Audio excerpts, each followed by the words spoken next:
Alfie.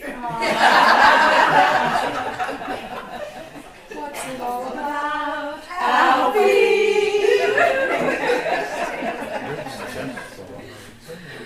This past week in the news has been even crazier than usual.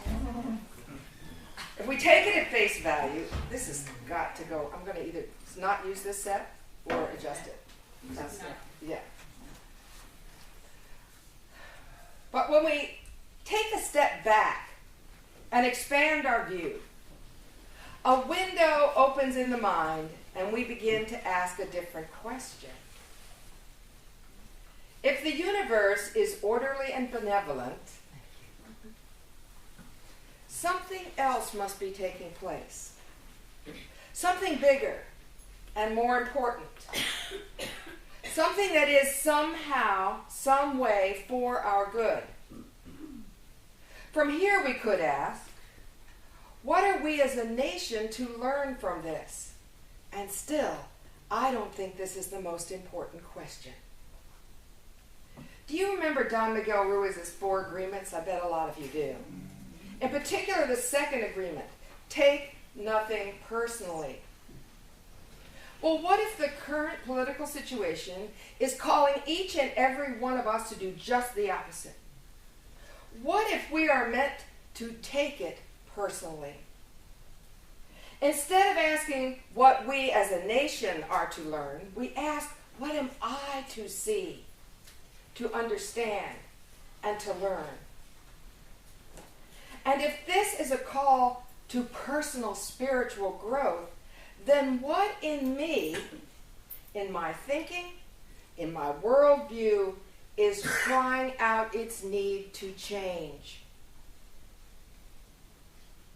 The opportunity for personal transformation is standing right in front of us. No, I'd go farther and say it's been thrust upon us, each and every one of us. So my next question for each of us is to ask ourselves, what's it going to take for me to say yes to this opportunity? Because the universe is waiting for our yes. In the case of the political situation, saying yes means letting go of partisanship. Blaming the other side is a huge distraction and only moves us further away from the possibility of personal transformation. What we are witnessing on the national stage right now is theater, high drama, a massively popular and entertaining TV show. The temptation is to get caught up in the drama, a pit most of us have fallen into from time to time. But of course, as we've learned over and over again, attracting and participating in high drama is exactly what keeps us stuck. If it has any use at all, it is to beg the question, what am I avoiding? Seeing or doing? So in my meditation time, I stepped back from my own reactions and I asked sincerely to know what it is I need to know. And the inner conversation went something like this. If nothing and no one is against me, then how is this huge drama for me? And the still small voice replied, stay focused. Stay focused on what, I asked? On your purpose. So, okay, what is my purpose? The same as everyone else's. To discover where you have come from, who you are, and why you're here. And I felt as though the power of truth had washed over me. So, what do you think? Isn't this why we're all here? To discover where we've come from, who we are, and why we're here? Haven't we been attempting to answer those questions through trial and error our whole lives? We travel down the road of a certain career, perhaps thinking it will bring us the happiness and the success and financial prosperity that we long for. And for a while it does, and we enjoy the sense of accomplishment, and we enjoy being seen as a success, and we enjoy all the things that money can buy, but something is missing. And so we travel down the path of intimate relationship thinking this is the avenue to happiness. We'll find someone who makes us feel special. And we enjoy moments of bliss, and we learn a lot about ourselves. Maybe we even learn a little about being unselfish. Yet still, something is missing. And so we set out on a spiritual path. Yes, this must be the way to happiness and personal fulfillment. And it really is pretty wonderful. Seems like every day brings a new insight, a new awareness, a deeper understanding. Books and classes open door after door. We discover a spiritual community and we just know we have found the secret to happiness. We belong. We're known. We're accepted and loved. This is it for a while. But then something is still missing. What is this elusive something? We have followed a dozen stars hoping to be enlightened, healed, happy. We've studied and sought advice everywhere until we have gotten ourselves confused. Our heads are spinning and we have come to an impasse. Isn't there certainty anywhere? Are there no answers? Can't anything be nailed down? And if this religion stuff is all it's cracked up to be, how come I'm still not completely happy and fulfilled? So if none of this is my purpose, what is? And finally, are you getting the hint that this is something I've experienced and not just read about? And finally, having traveled every avenue in search of the Holy Grail, having become exhausted by all the trying, all the searching, all the disappointment, we find ourselves alone in our room, facing the specter we most were afraid of, ourselves.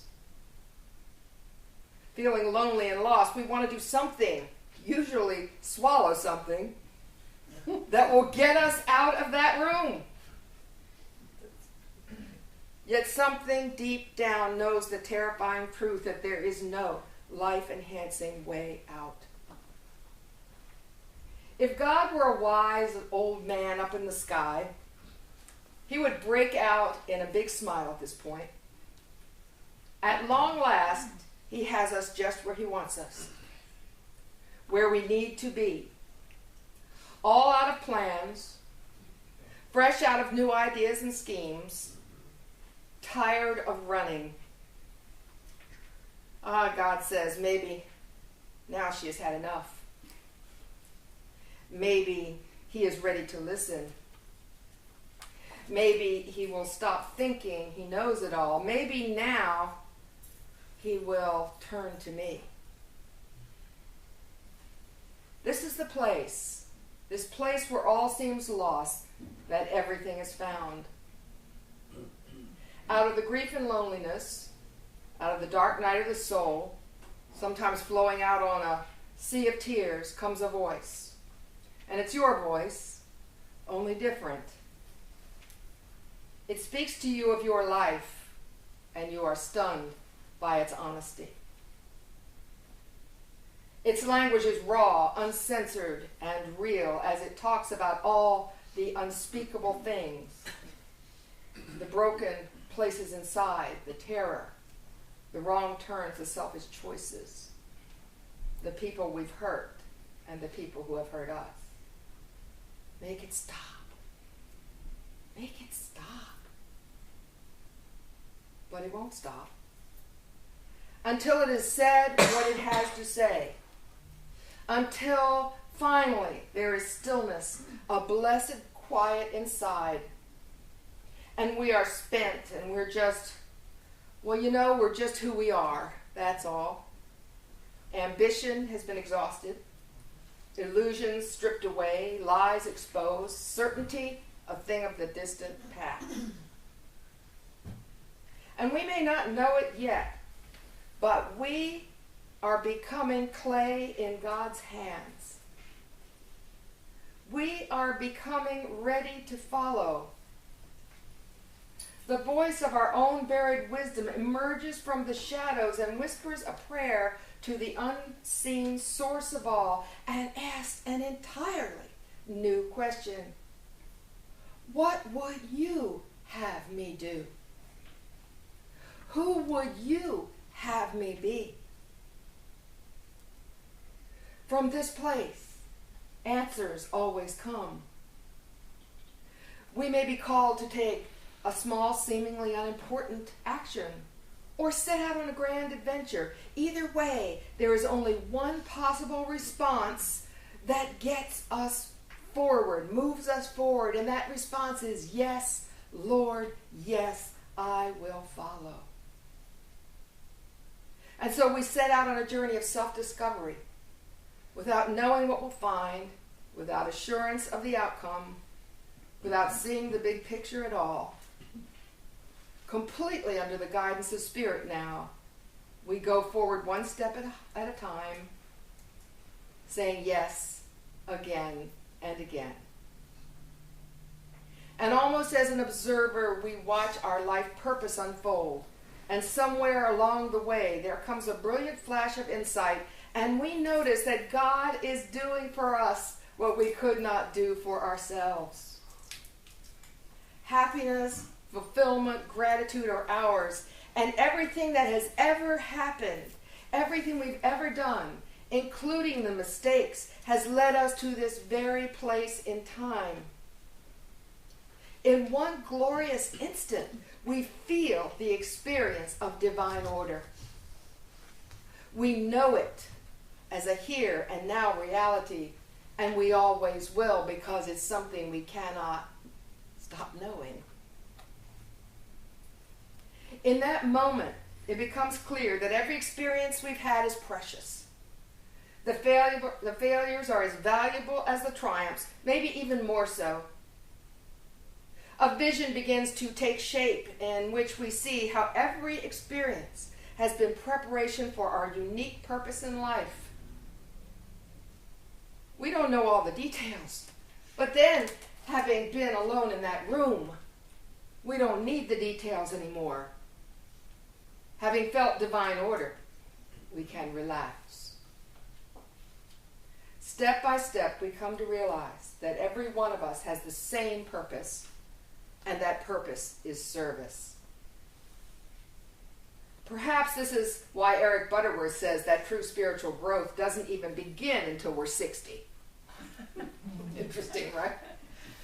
He closes that maybe by then, after life has had its way with us, after we've explored all the roads that ego wants us to walk, after we have become fully convinced that material remedies will not quiet our restlessness, and after we have nothing more to prove, maybe then we are ready to be of service.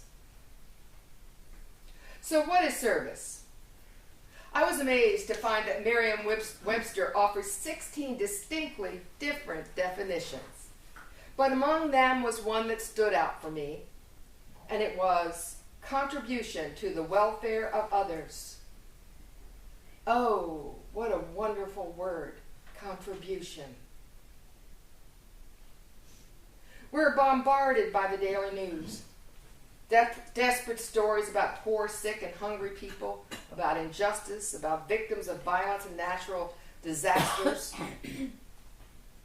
Calls for our caring are sometimes so overwhelming that we're tempted to just turn away and look the other way. Mythologist Joseph Campbell helps us to recenter through the story of a woman who came to the Indian sage Ramakrishna saying, "Oh, Master, I do not find that I love God." And he asked her, "Is there nothing then that you do love?" And she responded, "Oh, yes, my little nephew." And he said to her, there is your love of God. And as you love and serve your nephew, you love and serve God. Service starts at home, where we learn to love and respect each other, little at a time. We learn to honor differences and resolve conflicts. We practice listening, gratitude, and forgiveness. Opportunities to serve show up in the small daily decisions about food and clothes and health and entertainment and study. If there is ever to be peace in our communities, cities, country, and world, it must begin in our own families. Gandhi is famous for saying that the political begins with the personal. As we move from our homes to our neighbors, communities, places of business, and churches, we notice signs of need and suffering in others, and our circle of caring expands. We begin to help in small ways, and these good deeds are like pebbles cast into a pond, and they create ripples that go out in all directions. The wonderful Quaker teacher, Parker Palmer, has been very open about his struggle with depression. And he writes in his beautiful book, The Courage to Teach, "We all have a deep longing to give to others. A person who has not found a way to give will struggle with sadness without even knowing why. Caring for one another, we may glimpse an essential quality within ourselves. We may be sitting alone, lost in self-doubt and self-pity when the phone rings, and it's a friend who's really depressed. Instinctively, we come out of ourselves just to be there with her. All we do is listen and say a few reassuring words. It sure doesn't seem like much. Yet a little comfort has been shared, and so we put down that phone feeling a little more at home within ourselves. We've been reminded of who we really are, and that what we have to offer to one another is enough. Strange as it may seem, serving others is a tremendous way to serve ourselves. Loving others is the same as loving ourselves. Every act, every word, every gesture of genuine compassion nurtures our hearts as well as theirs. It's not a question of who's been healed first or healed more. When we attend to ourselves with compassion and mercy, more healing is made available for others. And when we serve others with an open and generous heart, great healing comes to us. And as we grow in compassion, our caring expands even more, eventually moving out of our backyard, even out of our community, to embrace the world. And there I was led to something from the Book of Words by Rabbi Kushner. He offers Jewish wisdom about this, and he writes, "Energy in the form of light is trapped in gross matter. Sparks of holiness are imprisoned in this stuff of creation. And these sparks yearn to be set free and reunited with their source.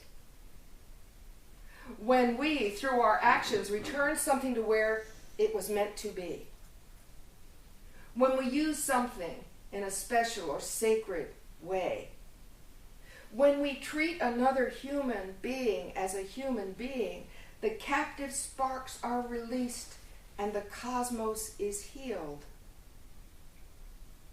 The liberation of light, this liberation of light, he said, is called the repair of creation." There was a woman who wanted peace in the world and peace in her heart, but she was deeply frustrated. The world seemed to be falling apart. Every day she listened to the news and got more overwhelmed and depressed, and one day she decided there was only one thing to do, and that was to go shopping. And so she went to the mall and picked out a store at random. And she walked in, and she was surprised to see Jesus standing behind the counter. And she knew absolutely it was Jesus because she had seen his picture on holy cards. And finally she got up the nerve to approach the counter and ask, "Are you Jesus?" "I am," came the reply. "And you work here?" she asked, incredulous. "Oh no," he said, "I own the store." "Oh, I see," she said. "And what do you sell here?" "Just about anything. What do you want?" "I'm not sure," the woman said. "Okay then," Jesus replied, "then feel free to browse, and if you see something that you want, just write it down and bring the list to me, and we'll see what we can do to help you." And so the woman began walking up and down the aisles, and on the shelves she found things like peace on earth, no more war, no hunger, no poverty, peace in all families, an end to drugs, clean air and water, health care for everyone, everything you can imagine. And the woman wrote down all the things that she wanted, and she returned to the counter with her long list. And Jesus took the list and looked it over and said, "Oh, no problem." And then bent down behind the counter and started rummaging around. And after a while, he stood up and laid a whole array of packets on the counter. And the puzzled woman asked, "What are these?" And Jesus replied, "Seed packets. This is a catalog store." "You mean I don't get the finished product?" the woman asked, with a bit of irritation in her voice. "No," Jesus replied, "this is a place of dreams. You come and decide what you want, and I give you the seeds. And you plant the seeds and nurture them and help them grow, and eventually everyone shares in the harvest." All the woman could say was, "Oh," and she turned and she left the store without buying anything. Yes, the universe awaits our yes, and that is always a choice. Albert Schweitzer once said, "I don't know what your destiny will be, but one thing I do know.